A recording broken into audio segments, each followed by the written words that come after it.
जय श्री कृष्ण, राधे कृष्ण। ओम नमो भगवते वासुदेवाय।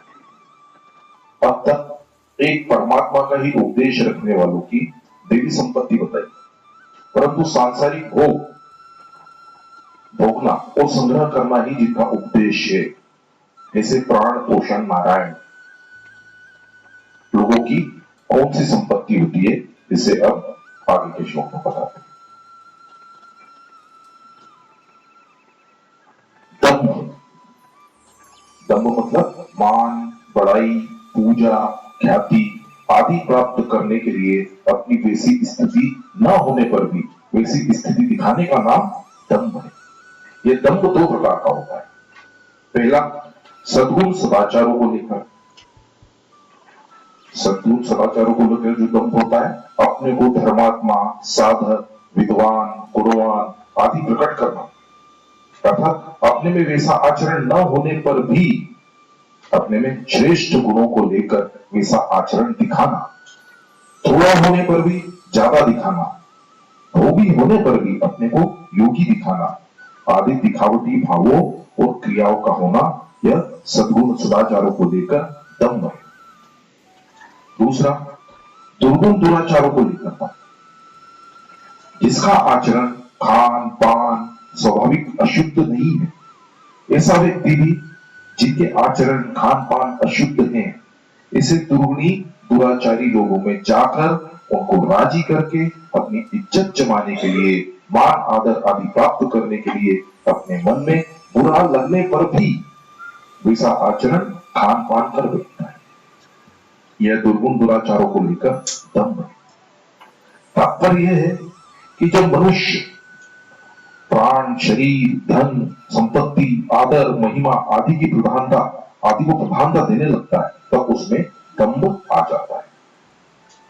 दूसरा, दर्प। घमंड का नाम दर्प है। धन, वैभव, जमीन, जायदाद, मकान, परिवार आदि ममता वाली चीजों को लेकर अपने में जो बड़प्पन का अनुभव होता है, वह दर्प है। जैसे मेरे पास इतना धन है, मेरा इतना बड़ा परिवार है, मेरा इतना बड़ा राज्य है, मेरे पास इतनी जमीन जायदाद है, मेरे पीछे इतने आदमी हैं, मेरी आवाज के पीछे इतने आदमी बोलते हैं, मेरे पक्ष में बहुत आदमी है। धन संपत्ति वैभव में मेरी बराबरी कौन कर सकता है? मेरे पास ऐसे ऐसे पद है, अधिकार है, संसार में मेरा कितना यश प्रतिष्ठा हो रही है, मेरे बहुत अनुयायी हैं, मेरा संप्रदाय कितना ऊंचा है, मेरे गुरु जी कितने प्रभावशाली है, आदि आदि। इन सब का नाम दर्प व घमंड है।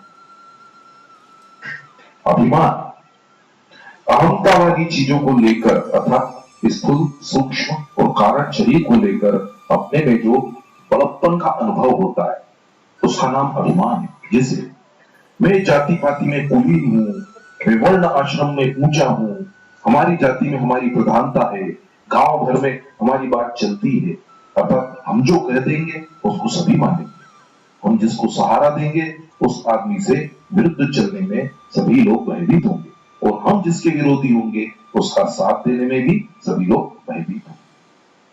राज दरबार में भी हमारा आदर है, इसलिए हम जो कह देंगे उसे कोई टालेगा नहीं। हम न्याय अन्याय जो कुछ भी करेंगे उसको कोई टाल नहीं सकता, तो उसका कोई विरोध नहीं कर सकता। मैं बड़ा विद्वान हूं, मैं अणिमा, महिमा, गरिमा आदि सिद्धियों को जानता हूं इत्यादि, इसलिए सारे संसार को उथल पुथल कर सकता, आदि आदि जो लक्षण है, ये अभिमान है। क्रोध, दूसरों का अनिष्ट करने के लिए अंतकरण में जो जलनात्मक वृत्ति पैदा होती है, उसका नाम क्रोध है। मनुष्य के स्वभाव के विपरीत कोई काम करता है तो उसका अनिष्ट करने के लिए अंतकरण मन में उत्तेजना होकर जो जलनात्मक वृत्ति पैदा होती है, वह क्रोध है। क्रोध और शोभ में अंतर है। बच्चा उद्दंडता करता है, कहना नहीं मानता, तो माता पिता उत्तेजना में आकर उसको ताड़ना करते हैं, यह उसका शोभ, हृदय की हलचल है, क्रोध नहीं है। कारण कि उनमें बच्चे का अनिष्ट करने की भावना होती ही नहीं, प्रत्येक बच्चे के हित की भावना होती है। परंतु यदि उत्तेजना में आकर दूसरों को अनिष्ट करना, अहित करके उसे दुख देने में सुख का अनुभव होता है, तो यह क्रोध है। आसुरी प्रकृति वालों में यह क्रोध होता है। क्रोध के वशीभूत होकर मनुष्य न करने योग्य काम भी कर देता है, जिसके फलस्वरूप स्वयं उसको पश्चाताप करना पड़ता है। क्रोधी व्यक्ति उत्तेजना में आकर दूसरों का अपकार तो करता ही है, पर क्रोध से स्वयं उसका अपकार कम नहीं होता, क्योंकि अपना अनिष्ट किए बिना क्रोधी व्यक्ति दूसरों का अनिष्ट कर ही नहीं सकता।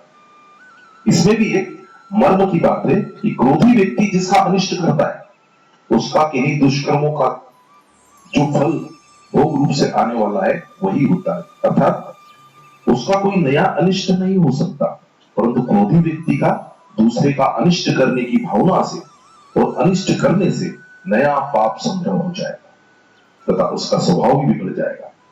यह स्वभाव उसे नरकों में ले जाने का कारण बन जाएगा, हेतु बन जाएगा, और वह जिस योनि में जाएगा वही उसे दुख होगा। क्रोध स्वयं को ही जलाता है। जहां अभिमान और दर्प दोनों में से कोई एक आता है, वहां अभिमान के अंतर्गत ही दर्प और दर्प के अंतर्गत ही अभिमान आ जाता है। परंतु जहां ये दोनों एक साथ स्वतंत्र रूप से आते हैं, वहां दोनों में थोड़ा अंतर हो जाता है। ममता की चीजों को लेकर दर्प और अहमता की चीजों को लेकर अभिमान कहा जाता है। अर्थात बाहरी चीजों को लेकर अपने में जो बड़प्पन दिखता है वो दर्प है, और विद्या, बुद्धि आदि भीतरी चीजों को लेकर अपने में जो बड़प्पन दिखता है वह अभिमान है। क्रोध ही मनुष्य का प्रथम शत्रु है, जो देह में स्थित होकर देह का ही विनाश करता है। जिसे लकड़ी में स्थित अग्नि लकड़ी को ही जलाती है, ऐसे ही देह में स्थित क्रोध रूपी अग्नि देह को जलाती है।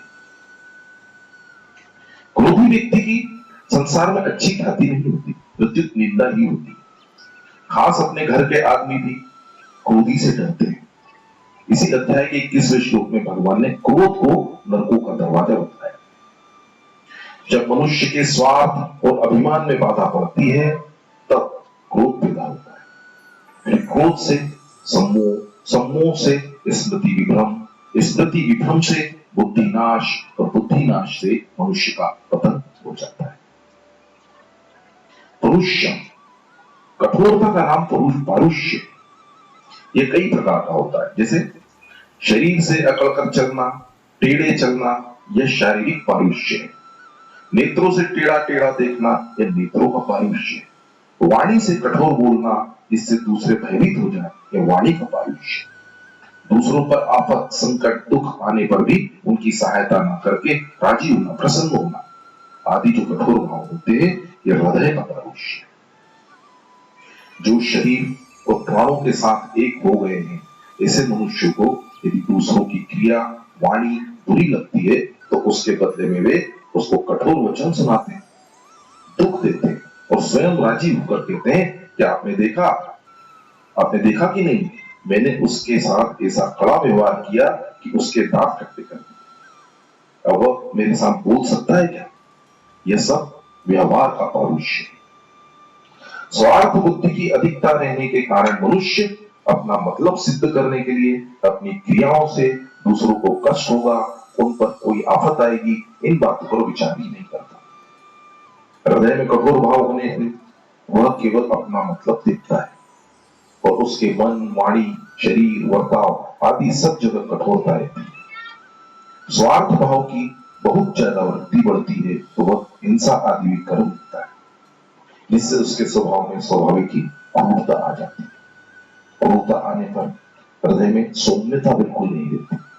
सौम्यता न रहने से उसके वर्ताव में, लेन देन में स्वाभाविक ही कठोरता रहती है। इसलिए वह केवल दूसरों से रुपए ऐंठने, दूसरों को दुख देने आदि में लगा रहता है। इनके परिणाम में मुझे सुख होगा या दुख, इस पर विचार ही नहीं कर सकता। अज्ञानम, यह अज्ञान नाम अविवेक का है। अविवेकी पुरुषों को सत असत, सार असार, कर्तव्य अकर्तव्य आदि का बोध नहीं होता, कारण कि उनकी दृष्टि नाशवान पदार्थों के भोग और संग्रह पर ही लगी रहती है। इसलिए परिणाम पर दृष्टि न रहने से वे यह सोच ही नहीं सकते कि ये नाशवान पदार्थ कब तक हमारे साथ रहेंगे और हम कब तक इनके साथ रहेंगे। पशुओं की तरह केवल प्राण पोषण में ही लगे रहने के कारण वे क्या कर्तव्य है और क्या अकर्तव्य है इन बातों को नहीं जान सकते और न जानना ही चाहते हैं।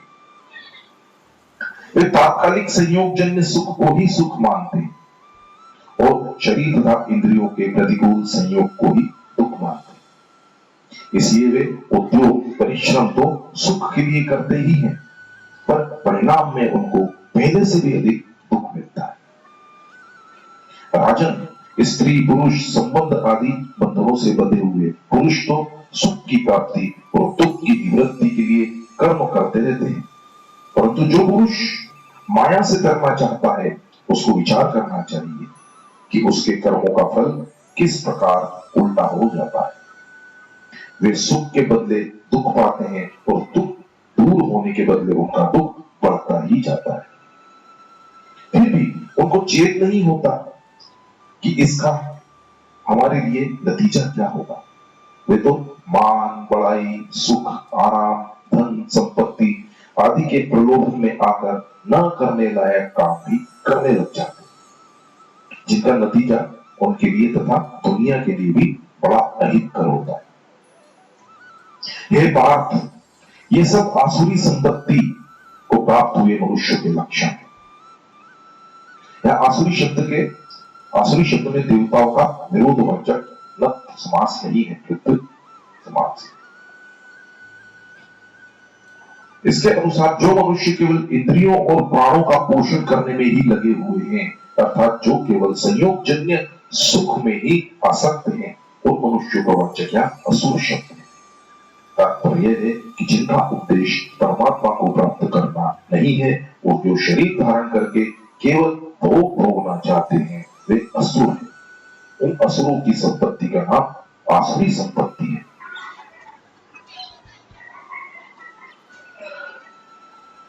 मरण धर्मा शरीर के साथ एकता मानकर मैं कभी मरूं नहीं, सदा जीता रहूं और सुख भोगता रहूं, इसी इच्छा वाले मनुष्य के अंतकरण में ये लक्षण होते हैं। 18वें अध्याय के 40वें श्लोक में भगवान ने कहा कि कोई भी साधारण प्राणी प्रकृति के गुणों के संबंध से सर्वथा रहित नहीं। इससे सिद्ध होता है कि प्रत्येक जीव परमात्मा का अंश होते हुए भी प्रकृति के साथ संबंध लेकर ही पैदा होता है। प्रकृति के साथ संबंध का तात्पर्य है प्रकृति के कार्य शरीर में मैं मेरे का संबंध और पदार्थों में ममता आसक्ति तथा कामना का होना। शरीर में मैं मेरे का संबंध ही आसुरी संपत्ति का मूलभूत लक्षण है। जिसका प्रकृति के साथ मुख्यता से संबंध है, उसी के लिए यहां कहा गया है कि वह आसुरी संपत्ति को प्राप्त हुआ है। प्रकृति के साथ संबंध जीव का अपना माना हुआ है, अतः वह जब चाहे इस संबंध का त्याग कर सकता है, कारण कि जीव आत्मा चेतन तथा निर्विकार और प्रकृति जड़ तथा प्रतिक्षण परिवर्तनशील है। इसलिए चेतन का जड़ से संबंध वास्तव में है नहीं, केवल मान रखा है। इस संबंध को छोड़ते ही आसुरी संपत्ति सर्वथा मिट जाती है। इस प्रकार मनुष्य में आसुरी संपत्ति को मिटाने की पूरी योग्यता है। तात्पर्य है कि आसुरी संपत्ति को प्राप्त होते हुए भी वो प्रकृति से अपना सर्वथा संबंध विच्छेद करके आसुरी संपत्ति को मिटा सकता है। प्राणों में मनुष्य का जो जो मोह होता जाता है, त्यों ही त्यों आसुरी संपत्ति अधिक बढ़ती जाती है।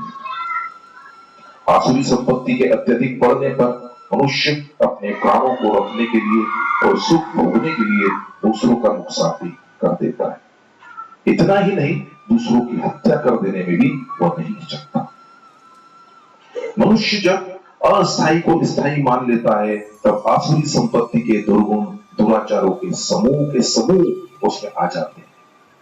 तात्पर्य है कि असत का संग होने से असत आचरण, असत भाव और दुर्गुण बिना बुलाए तथा बिना उद्योग किए अपने आप आ जाते हैं।